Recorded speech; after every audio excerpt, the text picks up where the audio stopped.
Всем привет, любимые мои! Сегодня готовим шикарный Наполеон, как пекли наши мамы и бабушки. Беру стаканчик или любую удобную емкость и наливаю 150 мл воды. Вода должна быть холодная. Добавляю 1 столовую ложку уксуса, уксус подойдет 9%. И также наливаю 3 столовых ложки обычной водки, можете вместо водки взять коньяк. Коньяк или водка придадут слоистость тесту. Вот так все перемешали и готово, отставляем пока в сторону. Теперь беру большую миску и разбиваю в нее 2 яичка. Добавляю маленькую щепотку соли и хорошо перемешиваю.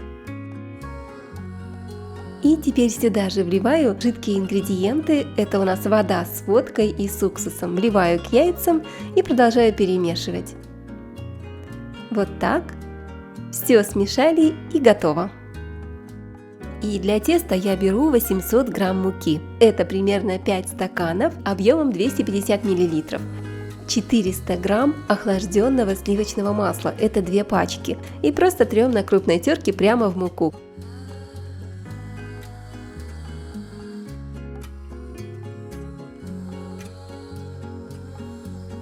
Масло мы уже натерли. Вот так перемешаю масло с мукой. Беру большой кухонный нож и при помощи ножа рублю масло с мукой в мелкую крошку.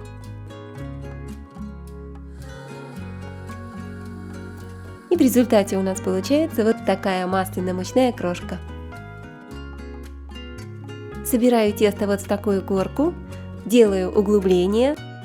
И теперь берем наши яйца, понемногу вливаю смесь в масляно-мучную крошку и быстро замешиваю тесто.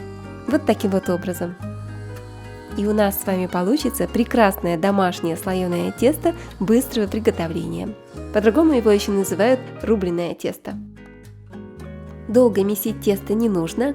Как только смешали сухие ингредиенты с жидкими, тесто собираем в шар и оно уже готово. Вот такое прекрасное домашнее быстрое слоеное тесто у нас с вами получилось.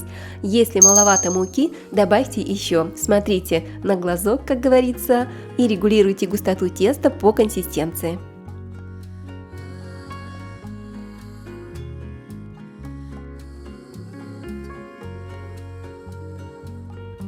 Теперь берем каждый кусочек теста, скатываем в шарик, выкладываем на тарелку. Затягиваем пищевой пленкой или накрываем пакетиком и отправляем в холодильник, а пока мы с вами приготовим крем.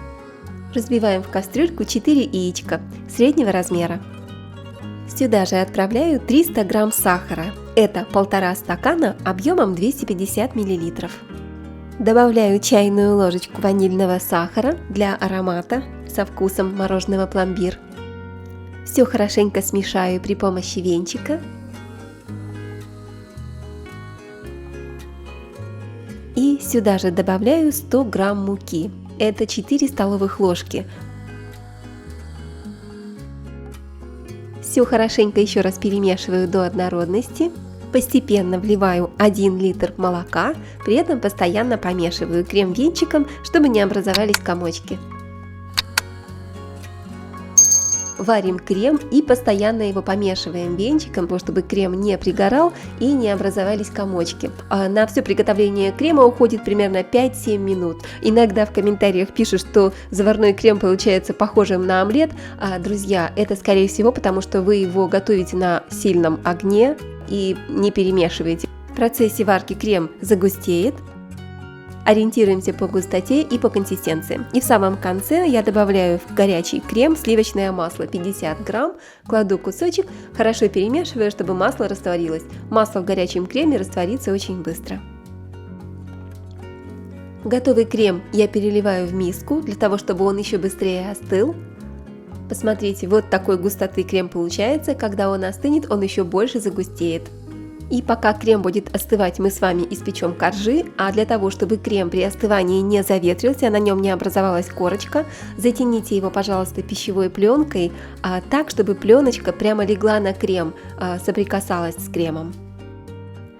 А тем временем тесто у нас отдохнуло. Берем кусочек теста и тоненько раскатываем его.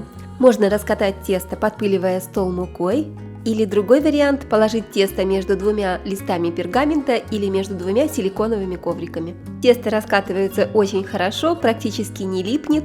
Вот так вот тоненько раскатали кусочек теста. Опа, перевернули. Сверху на тесто кладем тарелку или форму и вырезаем круг.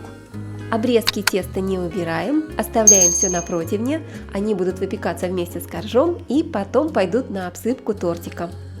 А также берем вилочку и вилочкой вот так вот делаем проколы на корже, чтобы он не слишком сильно вздувался во время выпечки.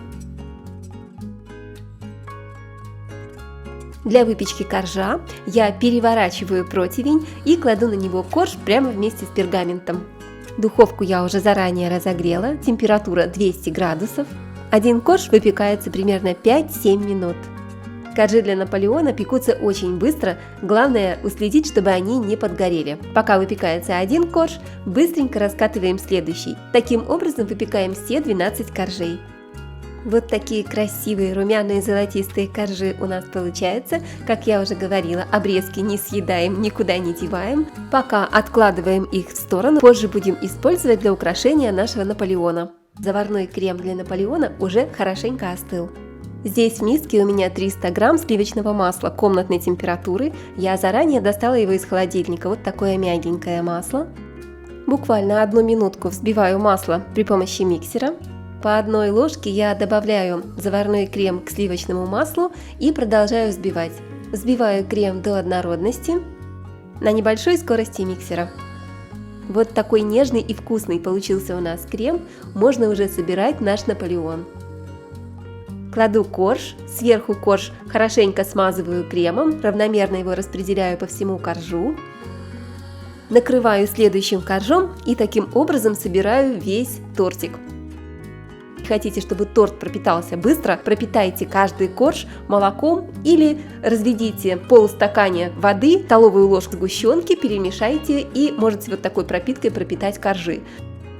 Все, теперь в таком виде тортик можно отправлять в холодильник, чтобы он хорошенько настоялся и пропитался кремом, чтобы каждый корж хорошо впитал в себя крем. И теперь пришло время для украшения торта. Для этого используем обрезки от наших коржей. Просто складываю обрезки в пакетик, вот так вот накрываю полотенцем и сверху пройдусь по ним скалочкой. Вот так. И получается вот такая чудесная крошка. Смотрится очень красиво, не слишком мелкая, не слишком крупная. Сам по себе Наполеон не требует особого какого-то украшения. Снимаем кольцо. Вау, ну просто красота. Шикардос. Хорошо, если у вас остались излишки крема, вы можете обмазать сверху торт кремом, для того, чтобы посыпка хорошо прилипала. Так, готово. Украшаем торт посыпкой нашими измельченными коржами. Вы можете добавить в посыпку измельченные рубленые грецкие орешки. Получится тоже и вкусно, и красиво. Я украсила Наполеон буквально парочкой свежих ягодок, но вы можете его ничем не украшать. Посмотрите, просто шедевр получился, на мой взгляд. Нежные слоистые домашние коржи из домашнего слоеного теста. Это просто фантастика, любимые мои. Обязательно приготовьте этот Наполеон на Новый год. Я уверена, что вы и вся ваша семья будете в восторге.